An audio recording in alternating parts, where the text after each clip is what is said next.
Funny story with this. I had just been in the hospital the night before. I had an infection. The employees are all very aware of Chica. We milk 850 cows. Yet they all know Chica because I'm usually sitting with my video camera in the manger with her and looking like a complete idiot, I'm sure.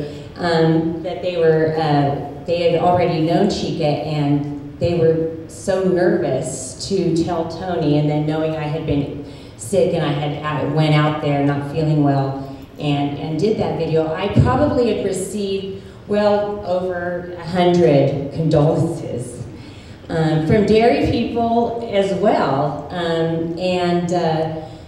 from that, and then later on I had tweeted how she was milking fine, 79 weigh day was 79 pounds of milk, and I'd get this, wow, she's doing great, and it amazes me still that people actually follow along, a girl and a cow, and so with the blogging you get comments, and which you do not have to have comments.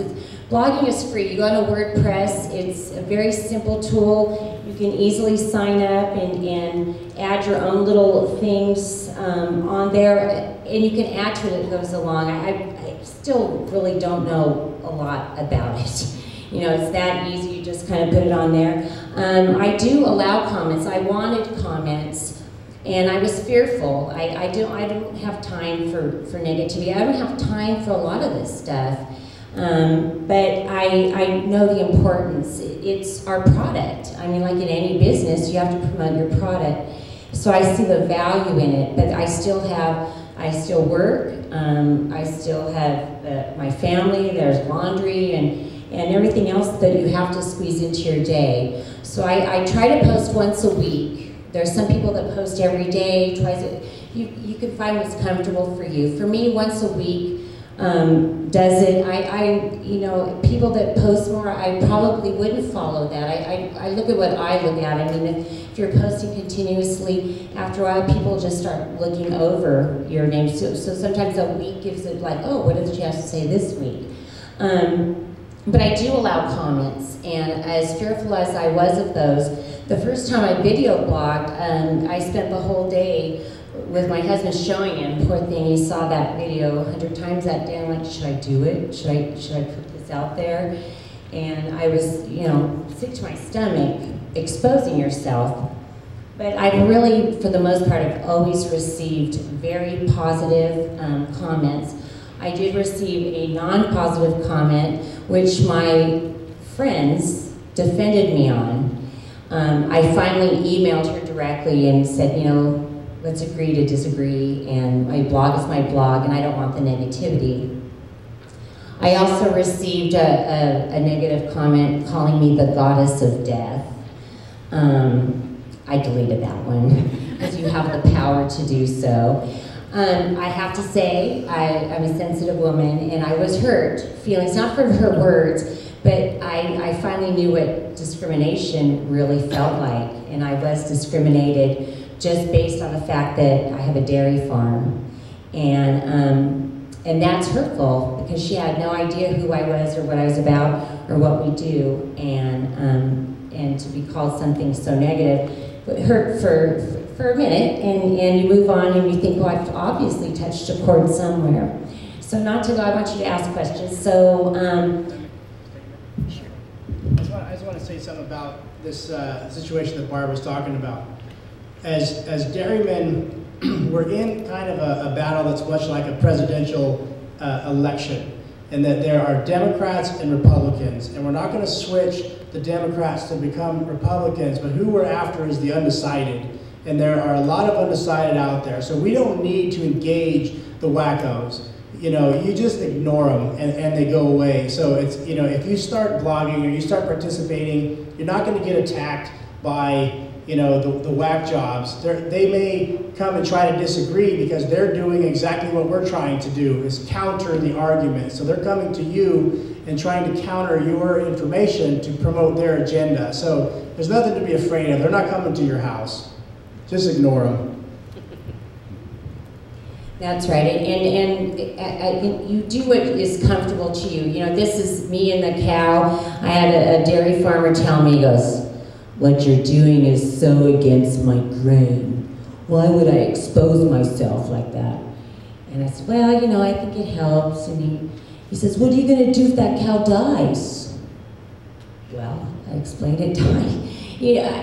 And it's funny because this is what I think that I'm hoping to put is the reality of life. There's life and there's death, and being a conventional farmer doesn't make us a factory farm. And I think the more that people get to know us, you know, 850 cows isn't considered a factory farm maybe in California, but you know, back east, it is. So it's nice to put a face on the farm, and I think that blogging can help do that. But whatever form that you choose, whether it be Facebook, and you say, if you have a dairy, and you say, "Oh, I want to assist in a cow birth today, it was a heifer."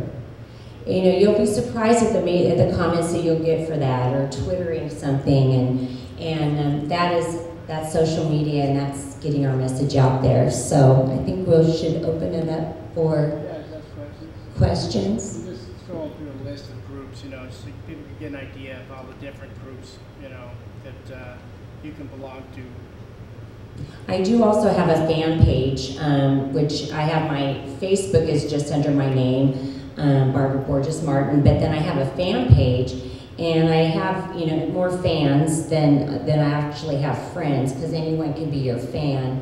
And the fan page is a great way. That's kind of how I promote my blog. If I have a new post, I go on my fan page, I go on my Facebook, I go on Twitter, say new blog post, what it's concerning.